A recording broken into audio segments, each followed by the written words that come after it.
Hello guys, രണ്ടാളും കൂടെ സൊള്ളു കളിച്ചിട്ട് എങ്ങോട്ടാണെന്ന് വിചാരിക്കുന്നുണ്ടാവും അല്ലേ? വേറെ എങ്ങോട്ടല്ല, നമ്മളെ അണ്ടലൂർ കാവിലേക്ക്. അണ്ടലൂർ കാവിൽ തിറ തുടങ്ങിയാൽ നിങ്ങളെല്ലാവരും അറിഞ്ഞിട്ടുണ്ടാവും ഞാൻ വിചാരിക്കുന്നു. ഇന്നാണ് ഫസ്റ്റ് പൊട്ട്. പടന്നക്കരേൻ്റെ പൊട്ടാന്ന്, അത് കാണാനുള്ള പോക്കാന്ന്. നല്ല ബ്ലോക്ക് ഉണ്ടായിരുന്നു. അങ്ങനെ നമ്മളവിടെ എത്തി. അപ്പോൾ ഈ പാലത്തിൻ്റെ അങ്ങത്താണ് നടന്നിട്ട്, വെറുതെ നടക്കേണ്ട, ഓരോ ഐസ്ക്രീം വാങ്ങി നടക്കാമെന്ന് വെച്ചിട്ട് നമ്മൾ ഓരോ ഐസ്ക്രീം വാങ്ങി. അങ്ങനെ നമ്മൾ ഐസ്ക്രീം വാങ്ങി നടക്കാൻ തുടങ്ങി.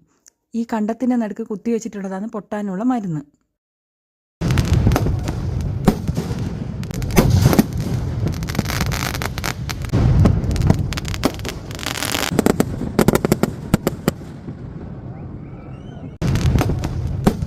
എൻ്റെ പൊന്നെ ഒടുക്കത്തെ തിരക്കേനു. ഈട് നടന്നതിന് എപ്പം എത്താനാ? ഇന്ന് കണ്ടേരം എനക്ക് പെട്ടെന്ന് ഓർമ്മ വന്നത് KGF അടിമകൾ നടക്കുന്ന സീനാണ്. അങ്ങനെ നമ്മൾ തിരിച്ചു വരുന്ന വഴിയിൽ കുത്തുറമ്പുള്ള ബോംബെ ഹോട്ടലിൽ കയറി എല്ലാവർക്കും വേണ്ടി ഓർഡർ കൊടുക്കുന്ന അപ്പോസ്. ആദ്യം തന്നെ ഞാനൊരു ലൈം ടീയിൽ അങ്ങ് തുടങ്ങി.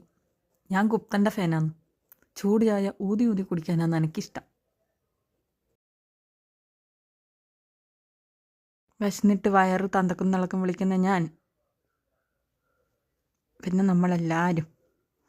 അങ്ങനെ നമ്മൾ ഓർഡർ ചെയ്ത അൽഫാം വന്നു, ബീഫ് റോസ്റ്റ് വന്നു, പൊറോട്ട വന്നു. അങ്ങനെ നമ്മൾ കഴിക്കാൻ തുടങ്ങി. നാരങ്ങയൊക്കെ പിഴിഞ്ഞേ കഴിക്കൂ. ടോവിനോ പറയുന്ന പോലെ ഒരു പീസ് പൊറോട്ടയും അതിൻ്റെ അകത്ത് ഒരു കഷ്ണം ബീഫും. പക്ഷെ എൻ്റെ പൊന്നെ, അടിപൊളി.